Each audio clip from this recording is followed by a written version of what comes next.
It was about a year ago that President Biden signed the Inflation Reduction Act into law.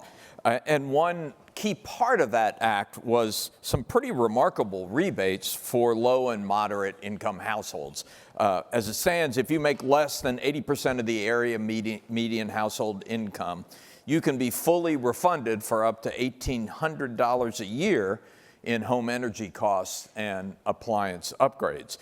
For this next session, I'm happy to be talking to author, former Georgia House Minority Leader Stacey Abrams, who has thrown herself into the challenge of getting people to avail themselves of these new rebates in order to electrify everyone.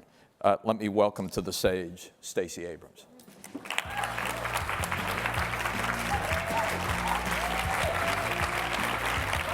You got good to see you. You have some fans. Hi, I see. Hi. All of you may not know this, but the governor of Georgia is sitting about 200 feet away in the next room. I wonder if we should get him in and have a... It's your show. Yeah, well, okay. We don't do politics here. So first of all, let me say it's an honor to have you here. You are... And all of you may not know this. We all know a lot about Stacey Abrams' role in the voting rights efforts, but she is a true polymath, a Renaissance woman. Not only House Minority Leader, first black woman to run for the Senate, but also a novelist, a couple of novels. I've downloaded them. I've gotten started a little bit. Actually, 15 books. Everybody got that number? 15 books? So I just want your Amazon queue to be completely loaded up. I'm starting with the most recent one. Yes, if that's please. Okay. Available at your local bookstore. I learned backstage she is a foodie, a chef, which we're not going to talk about in the short time we have here. But this Rewiring America, your role in electrification, is really interesting, and we'd love to start by having you talk about that. What are you doing? Why are you doing it? Why is it important? So 42% of all carbon emissions come from the household. So it's what you use to wash your clothes, how you heat your home, how you cook your food, what you drive. So 42% of the emissions come from the home. Some portion of the investment to address climate change should come to the home. And the Inflation Reduction Act added $8.8 billion in direct rebates and tax credits that go to families. So basically That's real money. Real money, $1,800 a year in what we call an electric bank account. It will leverage, that $8.8 billion will leverage $859 billion in commercial activity because people have to go and buy these machines. We're talking about 1 billion machines that need to be purchased for the home over the next 10 years. And my job is helping Rewiring talk about how we get this done. Because most folks, especially the ones we're targeting, low to moderate income families, they don't know or they don't believe. And if they know and believe, they have there's a cost interference. The upfront costs for trying to do this, trying to wade through a tax credit, trying to figure out how to get your rebate is hard. It creates a friction that stops them from even starting. And how do you eliminate that friction? So I'm glad you asked. Rewiring America, we've built a tool, a very simple online tool to start that just helps you understand what you get from the IRA. But what we're adding to it are additional tools that help you find a contractor, help you understand where to get those machines, let you know what your family can afford and how to get it. The two challenges that we're very aware of, it's the upfront cost. Yeah. And so we're actually bidding for resources to help cover those costs for financing. We pay up front and then exactly, and we will help you credit. Get your credits later. And then we're also making sure that you understand what it means and how it changes the cost for your home. So for example, if you get a heat pump, we think heat pump means heat. It actually means air conditioning too. And if you remember the heat bubble that was in Oregon 2 years ago that killed all those people because they've never had central AC, this saves lives. And as we watch more extreme events take place across the country, this is a way that we can protect our families, protect our homes, and protect our future. Is this full-time for you? It is not. But it's not a simple task. It is not. Is it working? Are you getting people over that friction bump? We are. So we actually have demonstration projects outside of, so there's a lot of work that's already being done in California, on the East Coast, and so we're intentionally in places not there. So we're in the Midwest, the Northwest, Southwest and the Southeast. Shockingly, I'm doing a few projects here in Georgia. The goal being to show people what this can mean and use it to demonstrate to others that there is a way to make this work for all families. The Inflation Reduction Act was obviously a game changer for this country. We had been a laggard in terms of policy on climate and suddenly leapt to the head of the pack, at least in terms of incentivizing action like the one you're talking about. But critics have said it has an awful lot of strings attached. On bigger projects, you run into these local sourcing, native sourcing, national security concerns. You've got a lot of labor rules tied into that. It's not only complicated for the constituents you're talking about, it's kind of complicated for everybody, even big companies. It's an awful lot of strings, but it's an awful lot of money. We're talking about $278 billion that have already been let to suit 272 projects, 44 states, and 170,000 jobs that we believe can be created across the country.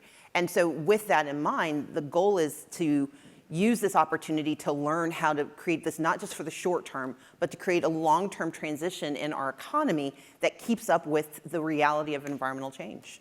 So you're a fan? Yes. Yeah. I want to change the subject a little bit to another, because you pointed out this is not your full-time job. You are a polymath. You have fingers in more pies than you have fingers.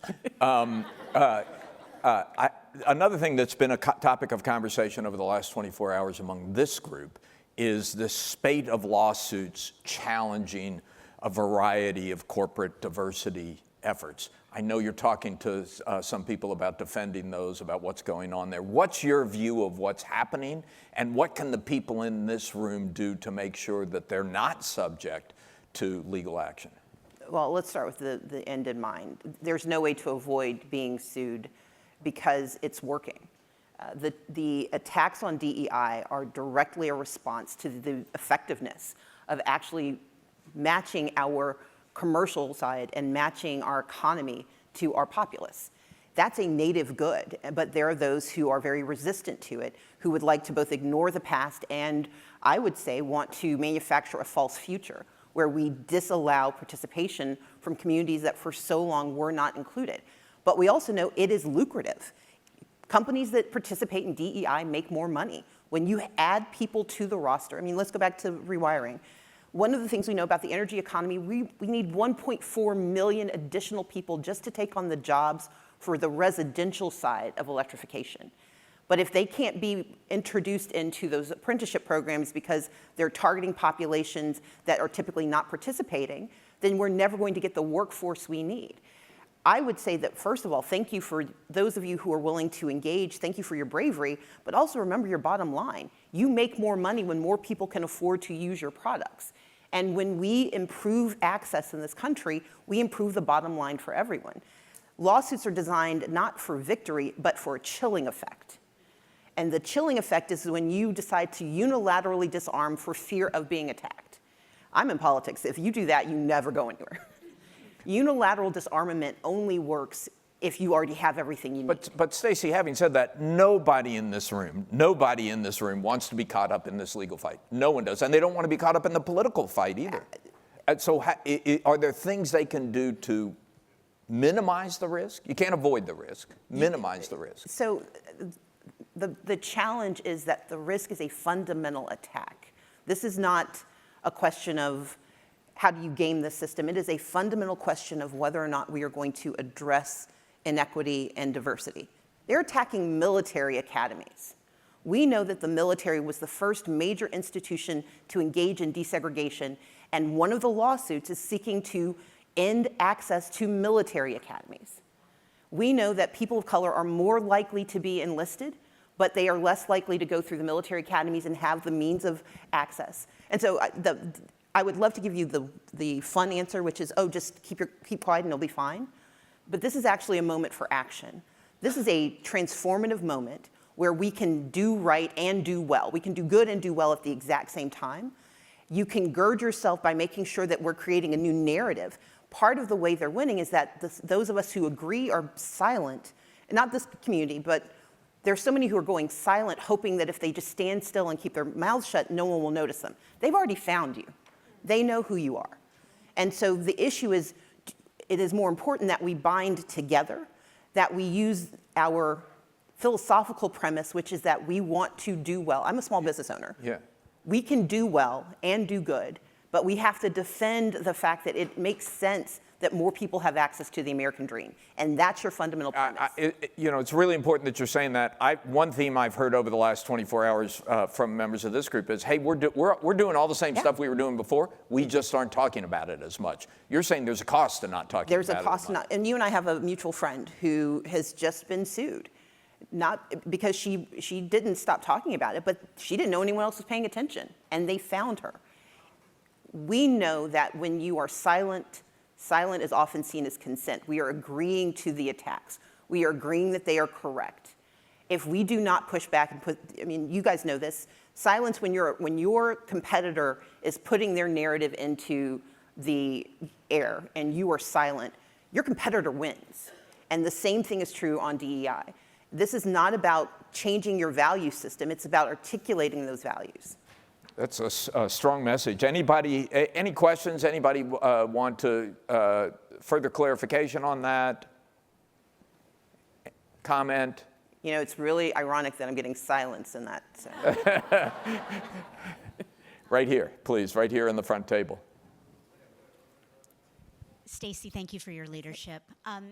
What can business leaders do with regards to Rewiring America? Get their employees, Absolutely. And when you're done, can you pass the microphone to this woman sitting right in front of you so we can get her question? Yes, go ahead. So if you will sign up with Rewiring, if you go to Rewiring America, we're actually in the process of getting letters of support for our efforts. Find me, I'm right here.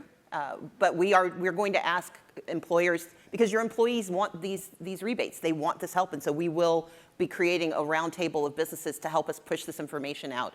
It makes it better for you because their costs go down and their money goes further. So we'd love to have your help. It's a great benefit. Yeah, go ahead. Hi, Jackie Martin, Fox Factory. I didn't have a question. I just wanted to thank you for your courage, your role modelship, if that's even a word, and your resiliency. You said everything I would imagine everyone here in this room wants to say and should be saying, if not shouting from the rooftops. So thank you for that reminder of courage. Thank you. One of the ironies of this, yeah, you got fans in this room. One of the ironies of this moment in sort of corporate history is companies are really stepping up and recognizing that things like climate change and inequity are existential problems for them in the long term. But I don't think they've gotten to the point where they realize that our political dysfunction is also an existential problem to them in the long term. I talk to so many CEOs who stand up on climate, stand up on social inequality, but say, please, please, please, don't get me involved in any kind of political debate because I don't know how to deal with it. And I understand the reticence, but politics is a stalker. Whether you want to be there or not, it's going to find you. So my posture is I don't have to have an opinion about everything, but when I believe something, I have to have an opinion about that. And I think the challenge is calibrating where your opinion matters and where it ties to your business bottom line. If what you do affects people and if what you're silent about will harm them, then you have the responsibility to speak up. It's well put. We were talking about that earlier. Quick question right here. Yes. Oh. Hi, Stacey. Thank you for everything that you do. So my question is going back to your comment about action and voice and thinking about the lessons that corporate America learned in their own racial awakening after George Floyd.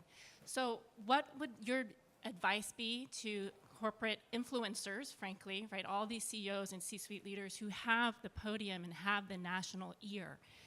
What can they learn from the actions they took and the voice that they used for George Floyd in this moment as we think about the future of diversity, equity, inclusion in this In 30 seconds or less.